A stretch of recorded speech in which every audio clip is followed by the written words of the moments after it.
heard from any original members of the cult? Most decidedly no. I think they know about it. I went to Kanab. I go to Kanab every year for a writers' conference, unless it's 2020, and I teach at it. I was down there last year in November, and I taught at the library there for a bunch of young writers. And one of the young writers, their mom worked for Best Friends. And so the mom showed up when it was over and said, "Oh, my gosh, you grew up with them." And I'm like, "Yeah." And I mentioned who I grew up with, and she's like, "I have no idea who those people are," because Best Friends is just so much different. But she pointed out that she knew about my podcast as well. She'd read the novel. And so I have no question that those folks know about my podcast. I think that as long as I'm not trying to bring them down, they don't really care. Although, I mean, some of them might care, but I'm not spreading lies or rumors or anything. I'm just saying truths. I have to tell you, I got really fiery once in one of my episodes called "I Will Not Be Erased" because, man, it just gets a little grating. You look at their history on their website and you look about interviews from the original founders, and not once are 30 kids mentioned. Not once are 30 kids who were brought over every summer to help build version 1 of Best Friends mentioned or thanked. It's like we didn't exist. I'm not into that. I want voices to be heard. I got to tell my stories. You know, it's interesting because I've heard from them. You know, I've done many shows on this topic, mostly on the Son of Sam aspect and the connections to Manson, Scientology. And I heard one time from a member, and he says, well, don't worry, they like you. He says they like you because everyone thinks you're a good father, so they like you. So okay, now, that's glorious, man. Maybe that's why they like you. Okay. Maybe. I was blacklisted though once. As a child? Yeah, well, sort of. So I got out. I went to Kanab High School and went and graduated number 2, real close to number 1. It was a tense thing for some folks. I didn't particularly care. I was told that I had to speak at our graduation, and so I planned to talk. I let off with a joke. I said, "Hey, I was, you don't know me, most of you. I was born in Chicago, but was moved to New York by the time I was 1. Come to think of it, the Navy lying to me, and it was for me a funny joke. How do babies know?" But apparently that made anybody who was in the crowd from Best Friends, which was young at the time, it just ticked them right off because I was implying that they were liars and all this stuff, and I was revealing things about their past. So I wasn't allowed on the property for at least a year. And my mother, who I only spoke with every couple of weeks at that point, she didn't speak to me for that whole year. So that was good times. When you were in New York, growing up in New York, with this cult, did you ever go to any parties or visit a big giant mansion in the Hamptons on the beach? I feel like Gandalf. I have no memory of this place. No. I do not recall. No idea. I do not recall. Sometimes I don't recall. Okay. I sound like one of the Watergate prosecutors. Do you recall? I'm sorry. No, I mean, I have memories of things in New York. We went to nursery school, and I remember walking down the street and seeing, lines of laundry drying way overhead. But nothing like that. We lived in a city called Narrowsburg after leaving the city. And we have lots of photographic evidence of us kids looking quite feral, right out of Lord of the Flies, which were pretty fun, but nothing Hamptons-wise. How old are you? I'm 46. 46, okay, still a young man, okay. And you say you have pictures of a bunch of kids looking disheveled? Well, somewhat disheveled, but mostly looking kind of like we're a little feral in that we're out there, we're goofing off. I mean, my kids look feral when they're in the lakes for a day. Yeah.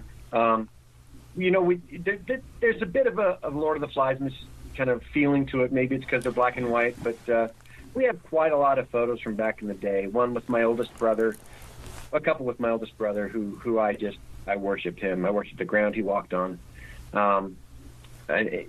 They're fun, We've all got hilarious haircuts, and mostly the dudes are shirtless and stuff. And it brings back some good memories. What about the parents? Did they look like hippies and the adults? What's your question about the adults? Did the adults look like hippies, Oh, yeah. Every picture of my mother, from before she was even in the cult, she looks like a hippie. Long, straight hair, necklaces, very flowing clothes, lots of cigarettes. She was. I believe she was a hippie till the day she died, honestly.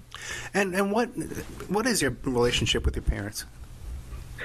Well, when I got out, I think it offended my mom, who I called her Magdalene growing up because she was my mother biologically, and as far as I knew, the way she treated me was like mother street sons, but no, it's nowhere near what mothers are supposed to be doing with their sons, and daughters. So, I'd see her, she'd say, "God bless you, Jared," and I would say, "God bless you, Magdalene," and we'd get a hug, and that would be that. And then my dad, I grew up calling him Enoch because that was his name in the call.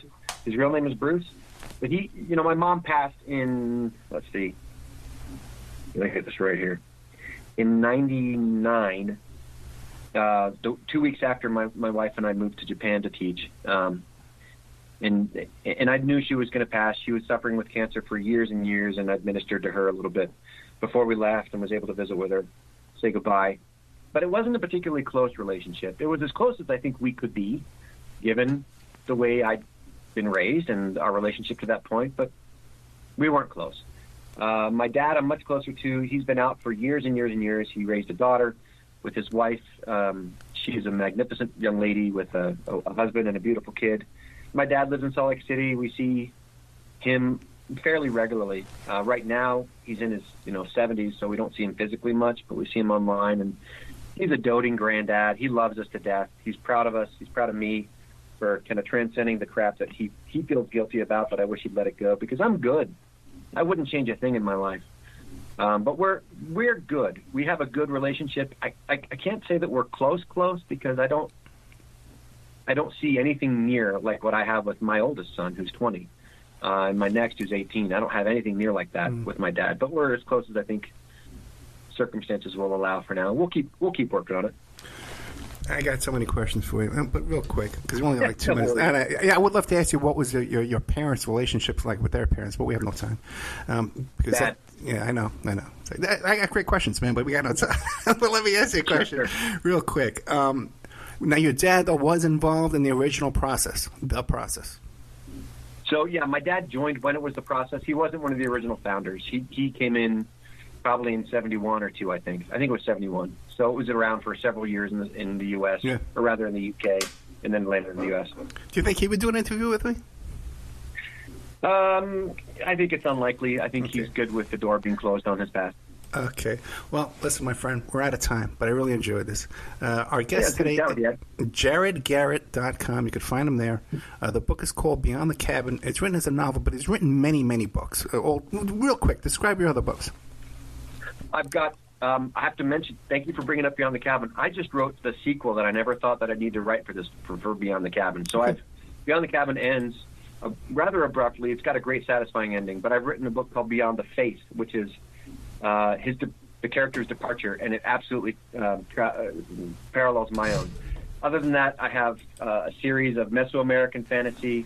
I write crispy clean, squeaky clean adventure fantasy and science fiction. So for all ages, for all genders, people who love reading will love my books because they're heroic and fun. So I've got this Mesoamerican fantasy that's like Tarzan, and I've got a futuristic science fiction, sci-fi kind of cyber thriller.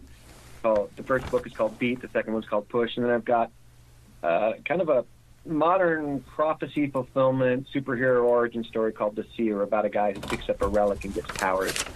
It's all just very clean, adventurous, heroic stuff because that's what kept me sane. And don't forget the podcast, which is Tales from a Cult Insider. Google that. You can check out our friend Jared Garrett's podcast as well. Thank you so much, Jared Garret. Thank you. I appreciate it. Good night. And now a word from our sponsors. OppermanReport.com. Hey, do you like what you're hearing? Do you like the work that you see us doing here at Opperman Report? You can support that work by becoming a member at OppermanReport.com. And as you have access to over 200 exclusive shows and interviews that you can't find on YouTube or Spreaker or iHeart or iTunes or KYAH. You can't find them anywhere else online, exclusive to our member sections, to our members. Also, too, there's images, videos, documents, court docs. And don't forget, you can hear your ad played here on the Opperman Report, reach hundreds and hundreds of thousands of people on a daily basis because the show is repeated every day all over the world. Contact me at oppermanreport@gmail.com and I'll give you a good deal on advertising rates. Have you ever thought about opening your own mobile cart or kiosk business? Maybe the facility you manage could establish new revenue by adding coffee, food, or retail services. Cart King International can be the answer to your needs. Cart King is a North American designer and manufacturer of the finest mobile coffee, food, and retail carts and kiosks. Cart King has been working with clients and corporations across North America for 20 years, providing innovative designs, custom manufacturing, and timely delivery. Carts and kiosks are fun, and so are the dozens of designs on our website. Please visit us today at www.cart-king.com or just call us at 1-877-986-7771 and get your sales rolling. The Opperman Report is brought to you by Aquadam.net. You can give them a call at 707-764-2119. A flooded home is never easy to deal with. You're left with the mess to clean up, the insurance companies to deal with, and not to mention all the memories, the precious memories that are lost in the flood. You can never replace those. And Aquadam can be a tool in your arsenal to protect your home and property from the floodwaters. The cofferdam is filled with water to control water and is reusable as long as it's taken care of. It can protect your home or business from rising floodwaters like a dam, but without the beavers. It can also be used in construction. If you need an area to be dewatered, an Aquadam can do the job. An Aquadam was used at SeaWorld in Orlando for the Mako roller coaster ride during the coaster's construction by dewatering the work area. An Aquadam is now dewatering the work area at San Antonio SeaWorld for their newest roller coaster ride. An Aquadam has been used in many construction projects all around the U.S. and all around the world. Now give Aquadam a call, 707-764-2119. You can look them up online at aquadam.net. You can find them on Facebook at Aquadam Inc. You call them up, you email them, you tell them Ed Opperman sent you, and they're going to take 10% off the price. Aquadam.net, 707-764-2119. Are you ready to change your life, but don't know how to start? Is your stress and worries keeping you awake at night?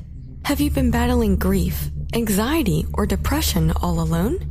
Have you lost touch with your own sense of being or spirituality?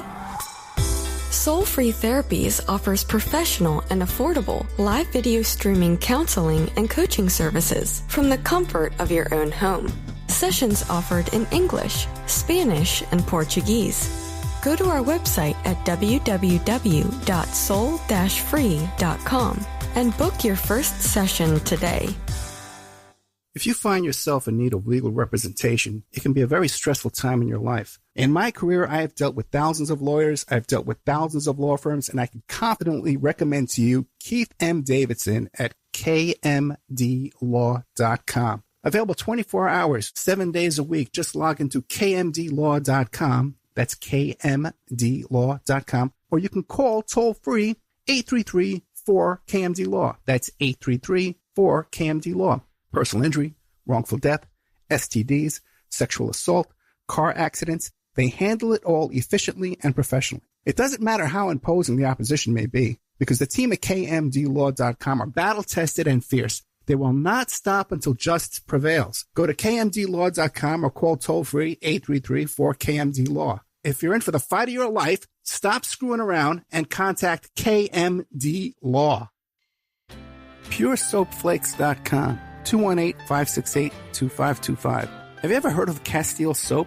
Pure Soap Flake Company handcrafts fine soap bars, laundry powder, and concentrated soap flakes using organic vegetable oils from their northern Minnesota facility. Bathe your body and wash your clothes with Pure Soap products that are free of fragrance, GMOs, palm oil, sodium lauryl sulfate, and synthetic additives. Keep it clean, folks. Pure Soap Flake Company products are kind to living creatures and sensitive skin, safe for drains and waterways, and work great in high-efficiency washers and top and front-loading machines.